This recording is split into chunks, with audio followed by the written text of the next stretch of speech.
കേരള രാഷ്ട്രീയത്തിൻ്റെ തിരശ്ശീലയ്ക്ക് പിന്നിൽ ഇപ്പോൾ നടന്നുകൊണ്ടിരിക്കുന്നത് വെറുമൊരു നാടകമല്ല. അധികാരത്തിനും നിലനിൽപ്പിനും വേണ്ടിയുള്ള ശ്വാസം അടക്കിപ്പിടിച്ച് മാത്രം കേട്ടിരിക്കാൻ കഴിയുന്ന ഒരു യഥാർത്ഥ രാഷ്ട്രീയ ത്രില്ലറാണ്. പുറമേ കാണുന്ന ചിരികൾക്കും ക്യാമറകൾക്ക് മുന്നിലെ കെട്ടിപ്പിടുത്തങ്ങൾക്കും അപ്പുറം ഐക്യജനാധിപത്യ മുന്നണി എന്ന UDFിൻ്റെ അടിത്തറ തോണ്ടുന്ന ഒരു വലിയ ഭൂകമ്പം അണിയറയിൽ ഒരുങ്ങുകയാണ്. ഇതൊരു കേവല ആരോപണമല്ല, അക്കങ്ങളുടെയും യാഥാർത്ഥ്യങ്ങളുടെയും പൊള്ളുന്ന സത്യമാണ്. ഒരു വശത്ത് കഴിഞ്ഞ നിയമസഭാ തിരഞ്ഞെടുപ്പുകളിലൂടെ കേരളം കണ്ട ഏറ്റവും വലിയ വികസന മുന്നേറ്റങ്ങളെ എങ്ങനെ മറികടക്കാമെന്ന് ചിന്തിക്കുന്ന ഇന്നത്തെ ഭരണപക്ഷം, മറുവശത്ത് സ്വന്തം പാളയത്തിൽ കാലിനടിയിലെ മണ്ണ് ഒലിച്ചു പോകുന്നറിയാതെ മുഖ്യമന്ത്രി കസേര സ്വപ്നം കാണുന്ന നേതാക്കന്മാർ. സസ്പെൻസുകൾ നിറഞ്ഞ ഈ രാഷ്ട്രീയ ചതുരംഗത്തിൽ കരുക്കൾ നീക്കുന്നത് ആരൊക്കെയാണ്? വെട്ടി വീഴ്ത്തപ്പെടുന്നത് ആരൊക്കെയാണ്? ആദ്യം നമുക്ക് ചരിത്രത്തിലേക്കൊന്ന് തിരിഞ്ഞു നടക്കാം. എന്താണ് ഇന്നത്തെ കേരളം? കഴിഞ്ഞ കുറച്ചു കാലങ്ങളായി ഇടതുപക്ഷ സർക്കാർ ഇവിടെ നടപ്പിലാക്കിയ വികസന പ്രവർത്തനങ്ങൾ കേവലം കടലാസിലൊതുങ്ങിയ വാഗ്ദാനങ്ങളല്ല, അതൊരു ചരിത്രപരമായ മാറ്റമായിരുന്നു.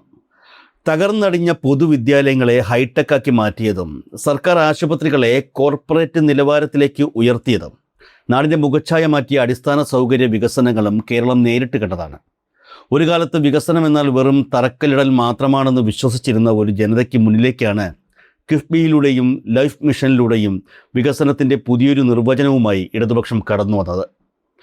പ്രതിസന്ധികൾ എത്ര വന്നാലും ജനങ്ങളെ ചേർത്ത് പിടിക്കുന്ന ഒരു ഭരണകൂടം എന്താണെന്ന് കേരളം തിരിച്ചറിഞ്ഞു. എന്നാൽ ഇതിനു മുൻപുള്ള UDFിൻ്റെ ചരിത്രം എന്താണ്? പ്രത്യേകിച്ച് ഉമ്മൻചാണ്ടി സർക്കാരിൻ്റെ കാലത്തെ വികസന മുരടിപ്പ് കേരളം അത്ര പെട്ടെന്നൊന്നും മറക്കാനിടയില്ല.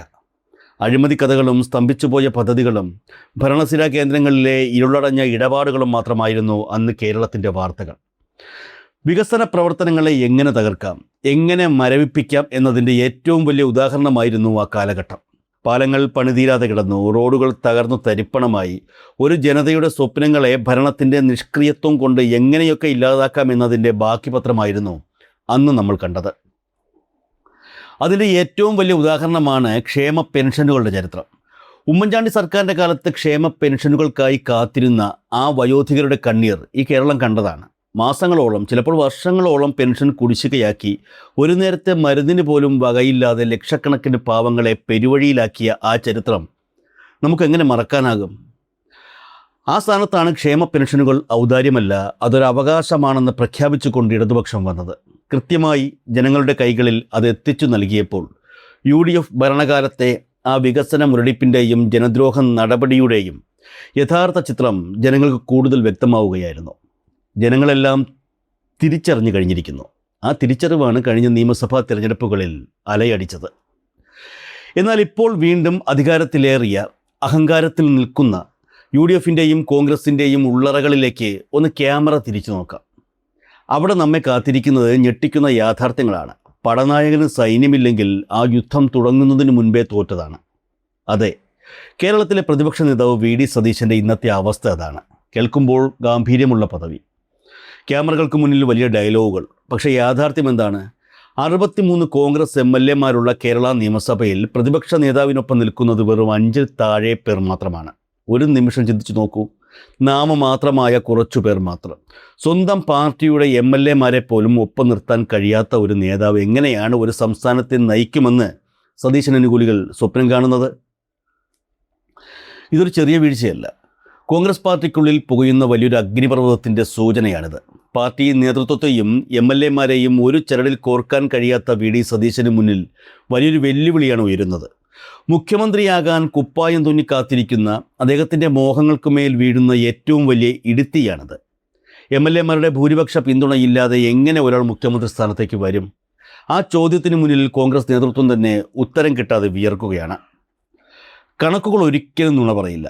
എറണാകുളം ജില്ലയിൽ UDF MLAമാർ വമ്പൻ ഭൂരിപക്ഷത്തിൽ വിജയിച്ചു കയറിയപ്പോൾ സ്വന്തം തട്ടകത്തിൽ VD സതീശൻ്റെ അവസ്ഥ എന്തായിരുന്നു?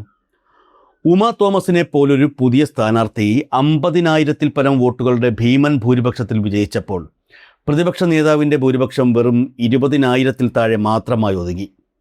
പുതുമുഖങ്ങൾക്ക് കിട്ടിയ ജനപിന്തുണയുടെ പകുതി പോലും ലീഡർ ചമയുന്ന സതീശന് കിട്ടിയില്ല എന്നതിനേക്കാൾ വലിയൊരു തിരിച്ചടി വേറെന്തുണ്ട്? ഈ കണക്കുകൾ വിരൽ ചൂണ്ടുന്നത് സതീശൻ എന്ന നേതാവിൻ്റെ മങ്ങുന്ന ജനപ്രീതിയിലേക്കാണ്. സ്വന്തം മണ്ഡലത്തിൽ പോലും വലിയൊരു ഓളമുണ്ടാക്കാൻ കഴിയാത്ത, സ്വന്തം MLAമാർക്ക് പോലും വിശ്വാസമില്ലാത്ത ഒരു നേതാവിനെ മുൻനിർത്തി UDF എങ്ങനെ കേരളം ഭരിക്കും എന്നുള്ളതാണ് ചോദ്യം. സസ്പെൻസ് അവിടെയും തീരുന്നില്ല. ഇനി ഡൽഹിയിൽ നിന്നും ചരട് വലിക്കുന്ന മറ്റൊരു വമ്പനിലേക്ക് വരാം. സാക്ഷാൽ KC വേണുഗോപാൽ, ഹൈക്കമാൻഡിൻ്റെ വിശ്വസ്തൻ, അധികാരത്തിൻ്റെ ഇടനാഴികളിലെ അതികായകൻ. സതീശന് കഴിയാത്തത് തനിക്ക് കഴിയുമെന്നും അടുത്ത മുഖ്യമന്ത്രി താനാണെന്നും ഉറപ്പിച്ച് ഡൽഹിയിൽ നിന്നും അദ്ദേഹം കരുക്കൾ നീക്കുന്നുണ്ട്. പക്ഷേ പുറമേ കാണുന്ന ഈ ഗാംഭീര്യത്തിന് പിന്നിൽ വലിയൊരു ഭയമുണ്ട്. KC വേണുഗോപാലിൻ്റെ ഉറക്കം കെടുത്തുന്ന ഒരു വലിയ പേടി. എന്താണത്? അദ്ദേഹം മുഖ്യമന്ത്രി സ്ഥാനത്തേക്ക് വരണമെങ്കിൽ കേരളത്തിലെ ഏതെങ്കിലും ഒരു മണ്ഡലത്തിൽ നിന്നും ഉപതെരഞ്ഞെടുപ്പിലൂടെ ജനവിധി തേടണം. അവിടെയാണ് KC വേണുഗോപാൽ ഭയന്ന് വിറയ്ക്കുന്നത്. ഒരു ഉപതെരഞ്ഞെടുപ്പിൽ മത്സരിച്ചാൽ താൻ പരാജയപ്പെടുമെന്ന് KC വേണുഗോപാലിന് നന്നായി അറിയാം. അതും ഈ സാഹചര്യത്തിൽ. ജനങ്ങൾക്കിടയിൽ തനിക്കുള്ള സ്വാധീനം എത്രത്തോളം ഉണ്ടെന്ന് മറ്റാരെക്കാളും നന്നായി അദ്ദേഹത്തിനറിയാം. ഇനിയൊരു ഉപതെരഞ്ഞെടുപ്പ് വന്നാൽ CPM അരയും തലയും മുറുക്കി രംഗത്തിറങ്ങും എന്നുള്ള കാര്യം വേണുഗോപാലിനും പാർട്ടിക്കും നന്നായി മനസ്സിലായിട്ടുണ്ട്. വെറുമൊരു അധികാരമോഹത്തിൻ്റെ പേരിൽ മുഖ്യമന്ത്രിയാകാൻ വേണ്ടി മാത്രം ജനങ്ങളുടെ മേൽ ഒരു ഉപതെരഞ്ഞെടുപ്പ് അടിച്ചേൽപ്പിച്ചാൽ കേരളത്തിലെ പ്രബുദ്ധരായ വോട്ടർമാർ തനിക്ക് നൽകാൻ പോകുന്ന മറുപടി എന്തായിരിക്കുമെന്നും വേണുഗോപാലിന് വ്യക്തമാണ്. അത് ഒരു വൻ പരാജയമായിരിക്കും. മാത്രമല്ല, ഉറപ്പായും കോൺഗ്രസിനുള്ളിൽ തന്നെയുള്ള മുഖ്യമന്ത്രി മോഹികളുടെ ചരട് നീക്കങ്ങളും അതിന് പിന്നിലുണ്ടാകും. ആ പരാജയ ഭീതിയിലാണ് അദ്ദേഹം വിയർക്കുന്നത്. ഈ ഭയം വേണുഗോപാലിന് മാത്രമല്ല, UDFൻ്റെ നട്ടെല്ലായ മുസ്ലിം ലീഗ് അടക്കമുള്ള ഘടകകക്ഷികൾക്കും ഇതേ പേടിയുണ്ട്. KC വേണുഗോപാലിനെ പോലൊരാൾ മുഖ്യമന്ത്രിയാകാൻ വന്ന് ആ ഉപതെരഞ്ഞെടുപ്പിൽ UDF ഒരു വലിയ തിരിച്ചടി ഉണ്ടായാൽ അത് മുന്നണിയുടെ ആകെയുള്ള തകർച്ചയ്ക്ക് കാരണമാകുമെന്ന് ലീഗിന് നന്നായി അറിയാം. ഇനിയൊരു പരീക്ഷണം നടത്താൻ തക്കവണ്ണം ആരോഗ്യവാനല്ല ഇന്ന് UDF. അതുകൊണ്ട് തന്നെ KC വേണുഗോപാൽ മുഖ്യമന്ത്രി സ്ഥാനത്തേക്ക് വരുന്നതിനോട് ലീഗിനും കടുത്ത എതിർപ്പുണ്ട്. ഈ എതിർപ്പും സ്വന്തം പരാജയ ഭീതിയും കൂടി ചേരുമ്പോൾ KC വേണുഗോപാൽ മുഖ്യമന്ത്രി സ്ഥാനത്തേക്ക് വരില്ലെന്ന സൂചന തന്നെയാണ് ശക്തമാകുന്നത്. ഇപ്പോൾ ചിത്രം വ്യക്തമാണ്. ഒരു വശത്ത് കഴിഞ്ഞ തെരഞ്ഞെടുപ്പുകളിലൂടെ ജനങ്ങൾ നെഞ്ചിലേറ്റിയ വികസനവും കരുതലും നൽകുന്ന ഇടതുപക്ഷ രാഷ്ട്രീയം, മറുഭാഗത്ത് ജനങ്ങൾക്ക് നൽകാൻ വികസനത്തിൻ്റെ ഒരു ചരിത്രം പോലുമില്ലാത്ത, അധികാരത്തിനു വേണ്ടി മാത്രം പരസ്പരം പോരടിക്കുന്ന ഒരു പ്രതിപക്ഷം. 5 MLA-മാരുടെ പോലും പിന്തുണയില്ലാതെ സ്വന്തം മണ്ഡലത്തിൽ ഭൂരിപക്ഷം ഇടിഞ്ഞു നിൽക്കുന്ന VD സതീശൻ, ജനങ്ങളെ നേരിടാൻ ഭയന്ന് ഉപതെരഞ്ഞെടുപ്പ് എന്ന് കേൾക്കുമ്പോൾ മുട്ടടിക്കുന്ന KC വേണുഗോപാൽ, പിന്നെ ഏത് വിധേനയും മുഖ്യമന്ത്രിയാകണമെന്ന് ആഗ്രഹിച്ച് നടക്കുന്ന രമേശ് ചെന്നിത്തല. ഇവർക്ക് 3 പേർക്കുമിടയിൽ ഞെരിഞ്ഞമരുന്ന കോൺഗ്രസും UDF-ഉം. ഇത് അവസാനമല്ല, ഒരു വലിയ രാഷ്ട്രീയ കൊടുങ്കാറ്റിന് തുടക്കം മാത്രമാണ്. അണിയറയിലെ ഈ പടലപ്പിണക്കങ്ങളും പരസ്പരമുള്ള കുതികാൽ വെട്ടുകളും വരും ദിവസങ്ങളിൽ കൂടുതൽ മറനീക്കി പുറത്തു വരും. കാരണം അടിത്തറയില്ലാത്ത ഒരു കെട്ടിടം എത്ര നാൾ നിലനിൽക്കും? നായകനില്ലാത്ത സൈന്യം എത്ര നാൾ യുദ്ധം ചെയ്യും? വികസനത്തെ തകർക്കാൻ ശ്രമിച്ചവർക്ക്, ജനങ്ങളെ മറന്നവർക്ക്, അധികാര കൊതിയുടെ പേരിൽ മാത്രം ഒന്നിച്ചു നിൽക്കുന്നവർക്കും കാലം കരുതി വച്ചിരിക്കുന്ന വലിയൊരു മറുപടിയുണ്ട്. ആ മറുപടിയുടെ സമയമാണിനി. കാത്തിരുന്ന് തന്നെ കാണാം കേരള രാഷ്ട്രീയത്തിലെ ഈ വലിയ നാടകത്തിൻ്റെ അടുത്ത അധ്യായത്തിനായി.